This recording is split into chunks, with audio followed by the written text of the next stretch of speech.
Greetings, fellow armchair Imagineers! Tiki here. And Blue Dragon 5. And Jacob Wile, too. Ladies and gentlemen, as we find ourselves on the cusp of Disney's big venture into the world of streaming, even courting a war in the process, we thought it'd be nice to stay up to date on the ever-growing catalog and rule on what's a must or a bust on Disney Plus. And tonight we're talking Phineas and Ferb the movie, Candace against the universe. Yeah. Woo. All right, guys. So I am not a big Phineas and Ferb fan. I don't say that in terms of I don't appreciate the show. I just say that in terms of, I was like a senior in high school when the show came out. And so, I didn't really follow it at all. But from what I've seen from the various holiday specials that we've covered, as well as the Across the Second Dimension movie, I like it quite a bit. I mean, I definitely think it has a lot of potential to be one of my favorite shows if I were to look into it and were to really follow it. Oh, yeah.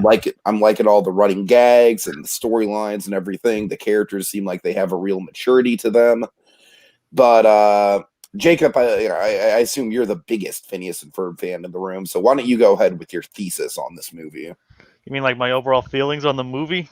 Yeah. It's I could definitely say, first of all, it was definitely welcome to see a return to these characters. I mean, we haven't, besides the Milo crossover that we got last year, we haven't really seen Phineas and Ferb themselves in a new Phineas and Ferb adventure since 2015. So again, it was definitely welcome to see characters in in an actual familiar environment, even though technically the film takes place in an unfamiliar environment, but you get the idea. So overall, I thought the movie was very good. I mean, I probably won't say it was as good as Across the Second Dimension, because I think that, believe it or not, the stakes felt slightly higher in that. But considering what they did, it definitely felt like they didn't. Like a beat wasn't missed. Like it felt like a welcome return to form for this series. It was good, and basically it was just good to have him back. Right, Dragon. Overall thoughts for me, it was this was a fun adventure with a great perspective shift and focusing on Candace. I think they did an excellent job with that. Very funny in places. Again, Phineas and Ferb, it continues to impress me. I remember, I don't want to bore you with the whole story because we already did this on the Second Dimension conversation, but it was, again, I was a big fan of Dan Povenmire's work in animation, and I heard they got this show, and I kind of casually saw a few episodes of this, and I was always impressed. I never kind of sat down and binged it, which, again, I have the means, so I should definitely get to it. But again, quotas to fill on memoirs. I can't watch too many shows because of certain slower parties in the room, but you know how it goes. I'm kidding. I just you can go ahead and put Curb season 9 on my list.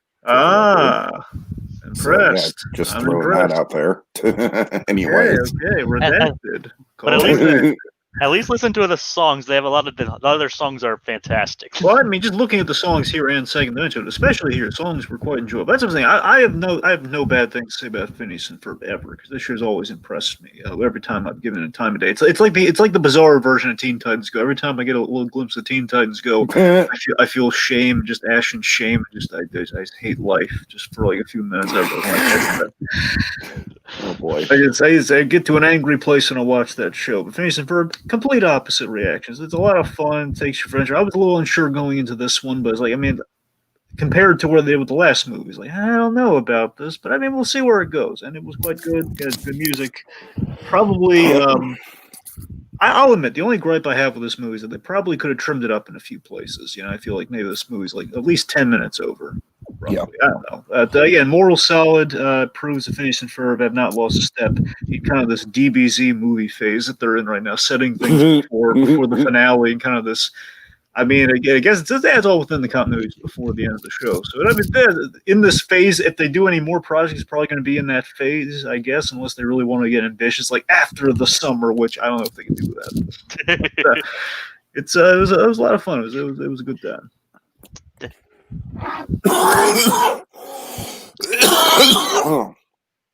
All right. Yeah, I like this quite a bit. I think the strongest elements were the music and the characters. I thought the weakest element was the story. I certainly I feel like the worst thing this has going for it is just the comparison to Across the Second Dimension, which I thought was fantastic. And this is just really good, you know. So I'm just going to be that shallow asshole who's like, "Well, this is good, but it's not as good as the first movie." Yeah, that guy. He's gonna be that guy, folks. Pretty much. One thing though is I think the animation is definitely better in this movie though. You think so? I don't know. The actual animation quality is improved in 9 years. I would say that the backgrounds and everything improved. I think stylistically, like with the expressions and everything, I had problems. Anyways, got some people in the comments here. Pink Pearl Apple been hooked on, or Pink Pearl Disney Wishes been hooked on Animal Crossing. What's up? Hey there, Pink Pearl. First of all, really nice to see you. It's been a while. Hope you're holding up okay. Pink Pearl, I've been playing a shit ton of Donkey Kong Country. I've been playing through all the Donkey Kong Country trilogy on my Game Boy Advance, believe it or not. Like, I've kind of taken a break from the Switch. So that's what's up with me in terms of video games. But I'm glad that Animal Crossing has, you know, given you an avenue to explore, because that's certainly a very therapeutic game. And then Claude says the creators are in talks with Disney to co-create a third movie, which is interesting. Hi there, Claude. Nice to see you. Yeah, I mean, I heard that during the production of this, they actually pitched another one that was like kind of more like required more of a deeper knowledge of the show, but Disney like more wanted like something like to at least refamiliarize the characters. That is something I like about this show. I like that this show, or this movie, I should say. I like that this movie very much is from Candace's point of view, and it pretty much gives you like right at the top with that opening song, which I've seen a couple people be like, "Ew, it's too much exposition," but I'm like, yeah, it is, but you know, it is exposition, but it's done in a clever, funny way, and it does kind of speak to the character. You know, it's everything you need to know about that character in one song. The funny thing about that is like that was actually like the last musical number to be added because pretty much because like the original, it basically had them beginning the story originally began just like mid bust attempt. So and they felt, right, and they felt that kind of like they wanted her to kind of root for her since she was if they started off with that, it didn't paint a good picture. All right. Well, I am going to go ahead and do kind of a little bit of a spoiler because I don't want to bury the lead on my favorite moment in the movie. And my favorite moment in the movie is definitely the payoff to Phineas and Ferb, to Candace, not telling on Phineas and Ferb, like the pizza thing. That was fantastic. That was absolutely. It was a great, opportunity for change moment for Candace. Yeah, totally. It's a big moment, I mean, though to be fair, since it takes place in the middle of the season, Yeah, we kind of know how it's gonna. I mean, anyone can kind of snuff it. Well, the show ends if that happens. So. Yeah, I know, but I know. I'm not saying that. I mean, self-contained story. It's good. Yeah. But I mean, again, you felt for the moment though, and they built it up properly. They made you believe for a moment that like it could happen. Yeah, I mean, it's not like, and it's not like it happened in every single episode either. Yeah. All right, so Pink Pearl, you and I are very much kind of on similar wavelengths with this movie because I wouldn't say it isn't that good. I think it is good, but I mean, I'm not blown away by it at all, and. I like I said, I think certainly the story is my biggest issue. So so don't worry about the criticism, Pink Pearl, because I have very similar criticisms. And she also likes Jeremy LARPing and the pizza scene. I love Jeremy LARPing. Here's the thing, I think Jeremy LARPing's a funny idea, but this is kind of my running gripe with like the stuff we could trim. Jeremy LARPing's funny, but it doesn't really add much to the story of the plot, though. And LARPing's fine. Yeah, that's what I'm saying. It's fine. I had no problems with that. The gag itself, it's just like, do we really need that though? I mean, it's like I don't know why they harp so much. It's like I can't believe you LARP. It's like okay, Stacy, he LARPs, we get it. Yeah. It's like it's not that big of a deal. Yeah. All right, guys. With this podcast, we don't really want to go too long. We don't want to dive into anything in particular. We don't want to dive too deep into this. This is pretty much an overview. So, with that in mind, what do you want to highlight with this? So I mean, it may as well dig into the premise a little bit while we're on the story. Just a little bit of that. I thought by far the weakest element with the story was the aliens and the villain plot, which was incredibly predictable. And I mean, with Tiffany Haddish, it was essentially a repeat of the Lego Movie too. Tiki, no, that was Ali Wong. Tiffany Haddish was the sound of the Candace thing. Oh, wow. Okay, I'm sorry. So every time you hear like Candace, that's Tiffany Haddish. Right. And Tiffany Haddish was good in the Lego Movie. No, she was. Well, she was fun. Yeah. No. I mean, like the character No, she was good. Yeah. The character was good. She wasn't evil. Yeah. But for me, I feel like the character and this character are not just with the Lego Movie too, but just in general. I have seen this character before. I love the bonding montage. I love the montage. Here's the thing. So just with the premise and with our villain for the piece, I think I love that Candace. She's fed up. Just after getting as close as she's ever gotten to exposing the boys and busting them, as close as she's ever gotten, and that's like the last straw. And she's out, man. She voices at the Phineas and Ferb finally. And she goes off, and of course she gets wrapped up in this crazy adventure. And I love how through Vanessa and through everything that's going on in the movie, we really kind of dig into the root of why does she feel the need, like this intrinsic thing about this character. Why is she always going after the boys? Why is she trying to bust him? Can we mine some sympathy out of here a little bit? Not sympathy for the devil, but sympathy for kind of our foiling force within the show. Who again is not a bad character. She's not evil. She's not even like Angelica or anything. Like she's just kind of in this space of you root for, like you did in that opening, which again was a smart call to get the opening that we had here, because you did feel a little bad for her. And her mother, just like, if she would only turn her head all these times, she's gotten so close. And I love like paralleling. It's like the ultimate, like it's like the culmination of the whole American tale. Like, just look slightly to your left, God damn it! Exactly, and I mean, that's pretty much this entire show. Right. Basically, we kind of gave Candace like a Helga Pataki dilemma, and I really liked that. Where the universe is against this character. She feels small and invisible, much like one could argue like Helga in the therapy episode. It's like she feels invisible. She feels like Candace's main inspiration was actually Jennifer Grey's character from Ferris Bueller's Day Off. Well, that's the perfect. That makes absolute sense. Now I never knew that, but that's perfect. Yes, she is that.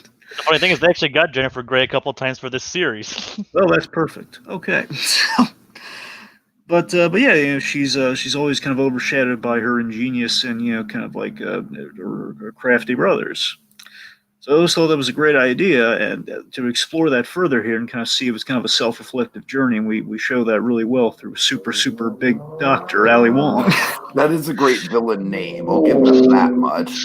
But to me, just my problem with this villain is that it's yet another villain where it's like, all right, like she's gonna like woo the hero in with with promises of what the hero wants, and we know right from the get-go, it's kind of like, okay, this person's like playing the character. Jacob. Well, look, that's the kind of problem I have with that kind of argument. Like every single character archetype has been done before. It's what you do with them is what's fun. And I think it's had a lot of fun with this character, especially with the mind controlling plant.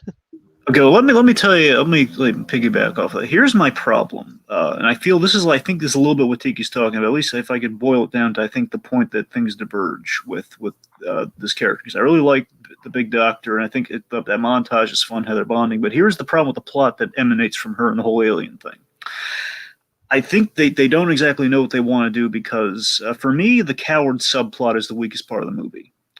This whole, like, she's overtaken this planet of these cowardly characters who are cowards, yet they're kind of mind controlled, and I don't really know why do we give them two things. That was weird. It should be one thing or another. Either she's dominating them, therefore she is in reveal the bad guy, and okay, she's controlling, but again, it's either that or she's controlling them. And again, I think they're trying to draw the parable there that there's a balancing act with Candace where she can be unlikable if she's not written right. And she's usually written right. That's the thing from the glimpses I've seen of her. Where again, this character could very easily just be kind of like kind of Angelica Pickles at her worst. Like this, the familial character wants to just make you suffer, wants to get you punished, to busted, all that sort of stuff. And that's the thing. I think that's what we did. We did too many things with this whole plant plot thing, where she's trying to control the world, the whole carbon monoxide thing. Carbon dioxide. What? Are you sure? Because I looked at it. Sure it's not? It's CO2. Okay, all right. CO2, fine. Okay, I believe it. I thought the whole thing with like Candace thinking she's special because of that, and then realizing she's not special. I thought that was a little ham-fisted myself. I didn't mind that because I thought it was like this great realization of like, oh wait a minute, yeah, she forget this chosen one thing. Let's just go to Earth. It's pretty funny.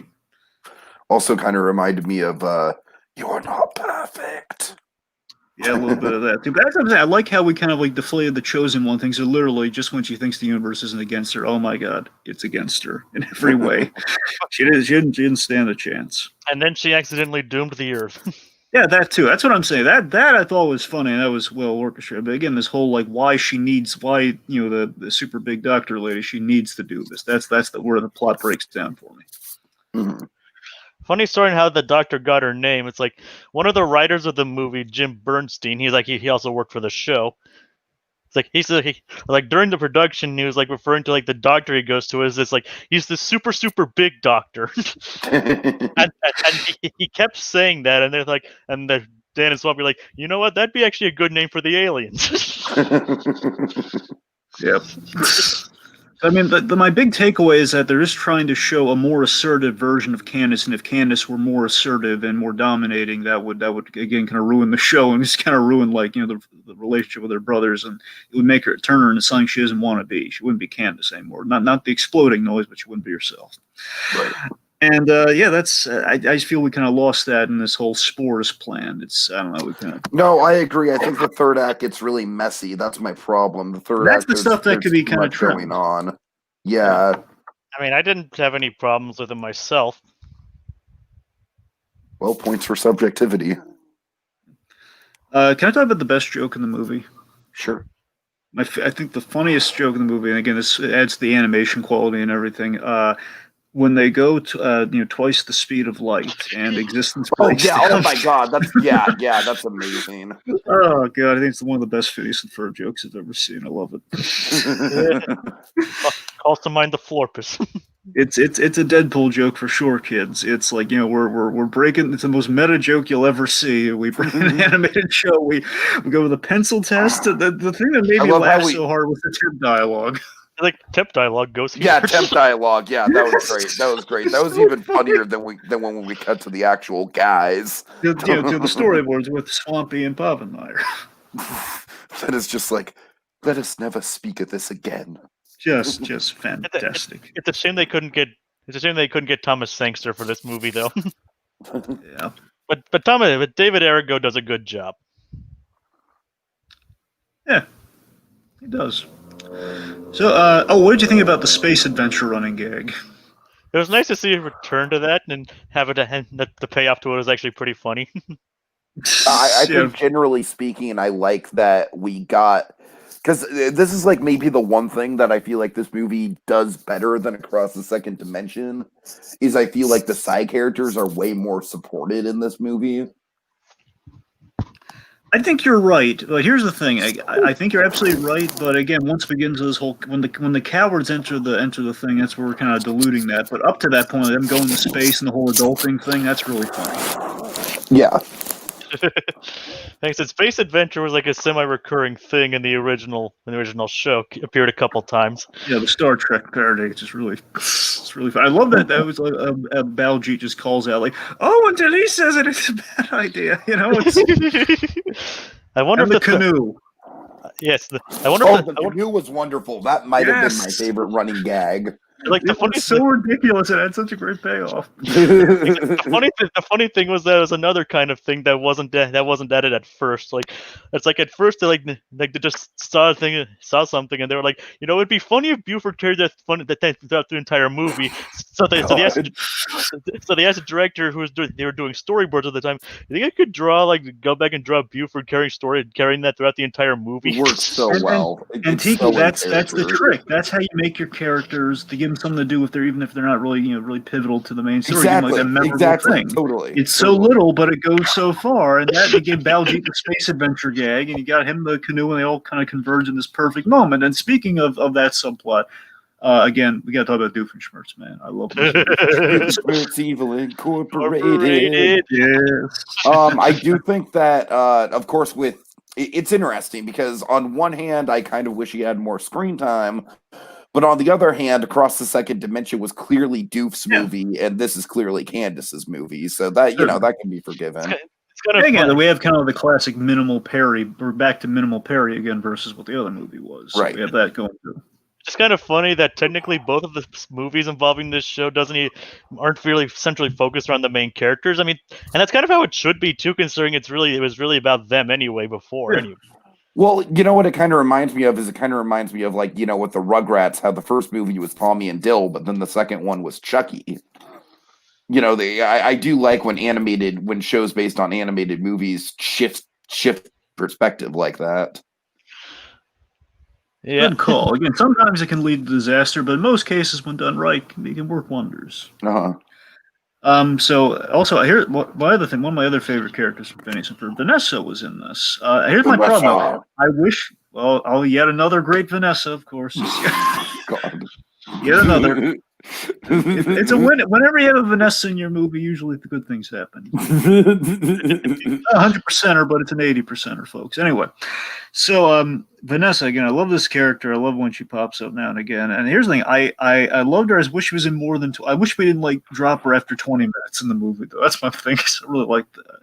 I loved what she did in the movie too. I kind of get why we had the only thing is if we had yet another subplot following her, then yeah. But I do like that the payoff is kind of just oh, holy shit, this is what she's been doing this whole time. I mean, that's great though. I love it when we brought it back. But it's just that's the thing. It was just I love using her as kind of as one. It's like how she was taming the dragon and everything. Yeah, the alien. What is it? It had had a funny Lorkel, the Lorkel thing. Yeah. Yes.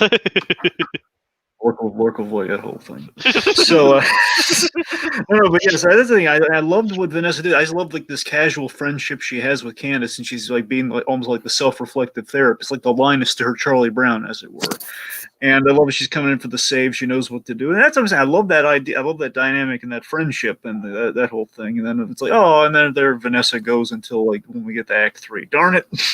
But I get it. I mean, we couldn't have her there because obviously she would spell out to Candace why this is a bad idea going with the super big doctor. And I love how we initially said we called it. Wait, this isn't a human sacrifice thing. Oh no! I love how harmless it is to Candace. Where Candace just needs to produce the carbon dioxide. That's all she needs to do.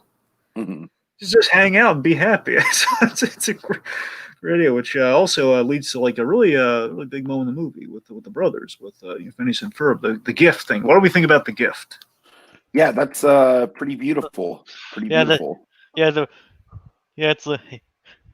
you don't get a lot of heartwarming moments like that in this show. I mean, it is every now and then, but especially to one as big as this, where basically she feels guilty that she basically unknowingly threw them in prison and doomed the entire planet, and felt like at that point the universe kind of really was out to get her at that point. With the best coffee mug ever. Yes. I don't even drink coffee. I don't even drink coffee. I can't do anything right. I think my favorite. I don't know why. I love the way.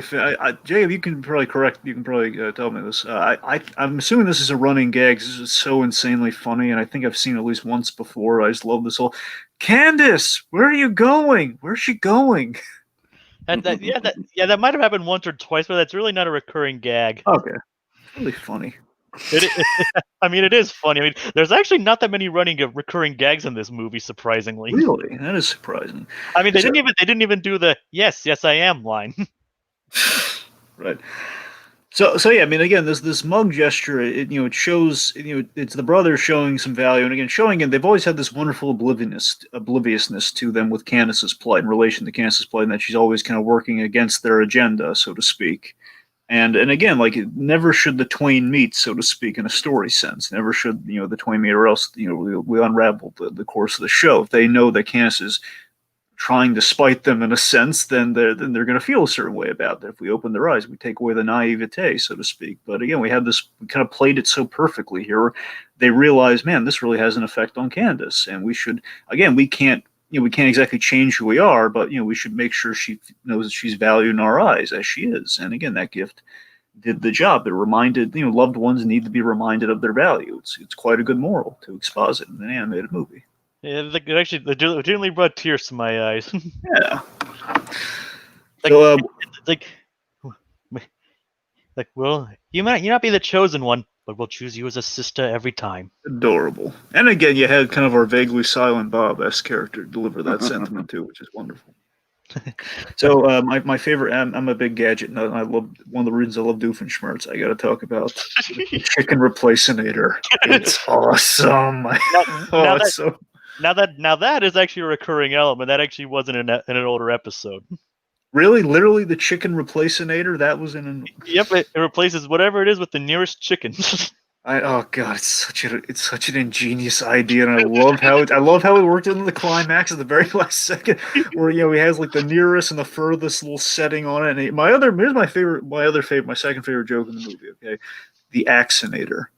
It's such a simple joke, but he contemplates killing the chicken. Of course, Vanessa says, "No, we're not going to kill the chicken." But here's the gag that cracks me up: on the back of the axe, just an axe that says "Inator" on it. On the back of it, there is a self-destruct button.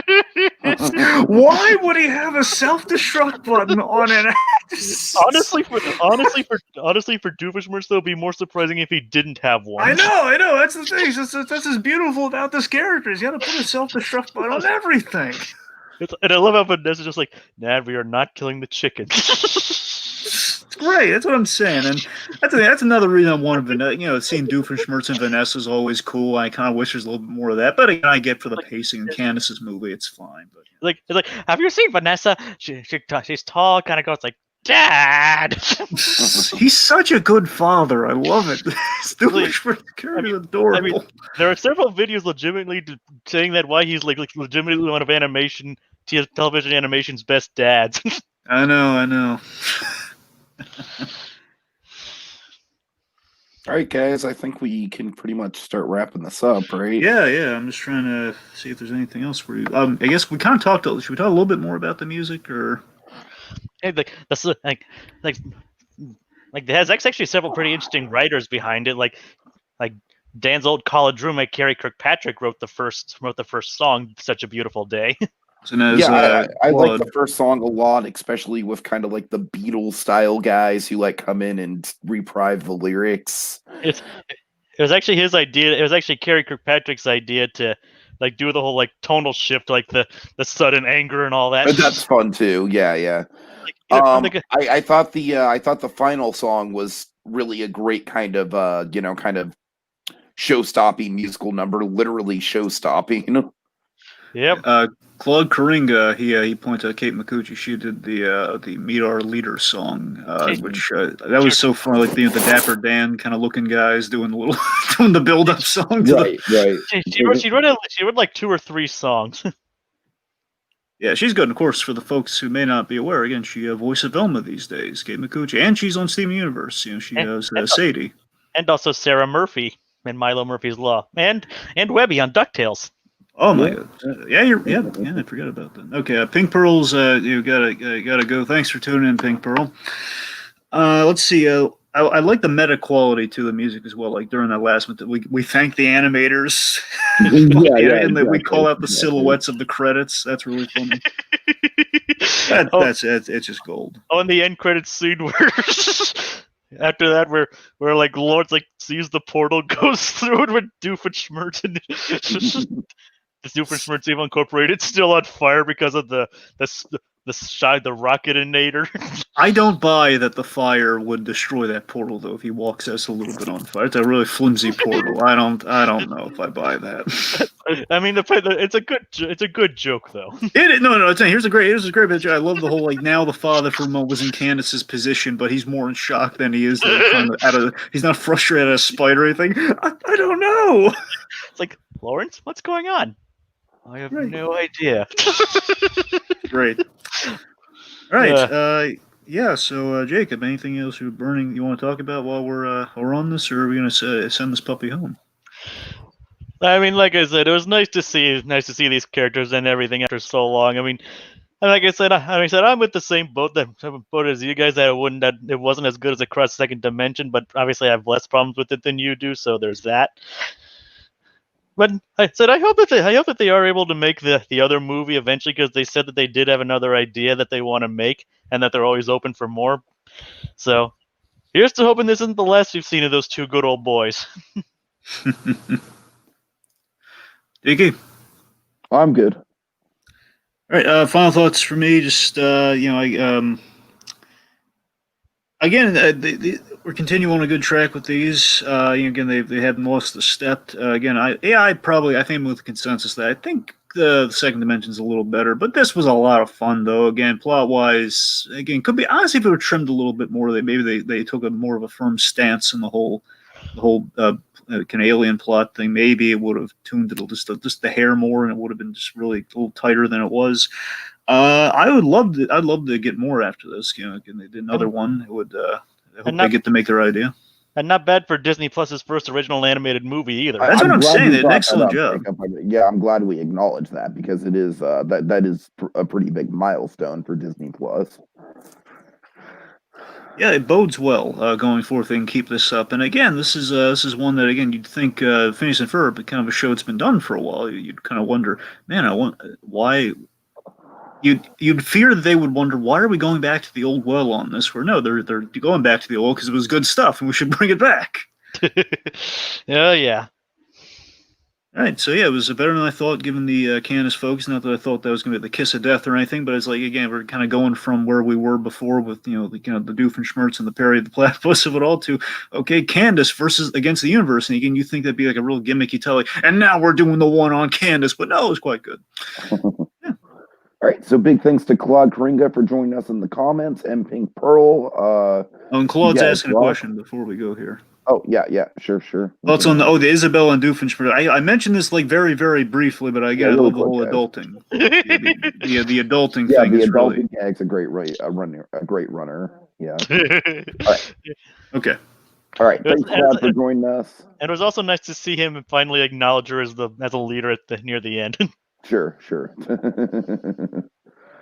I hope DuckTales gets a Disney Plus movie. Claude, that would be awesome. And of course, DuckTales right around the corner from coming back. So we will be make no mistake, we will be recapping that stuff as soon as it drops. Yeah. All right. Well, that'll do it for us this week as we holster our remotes till the next installment calls for the draw.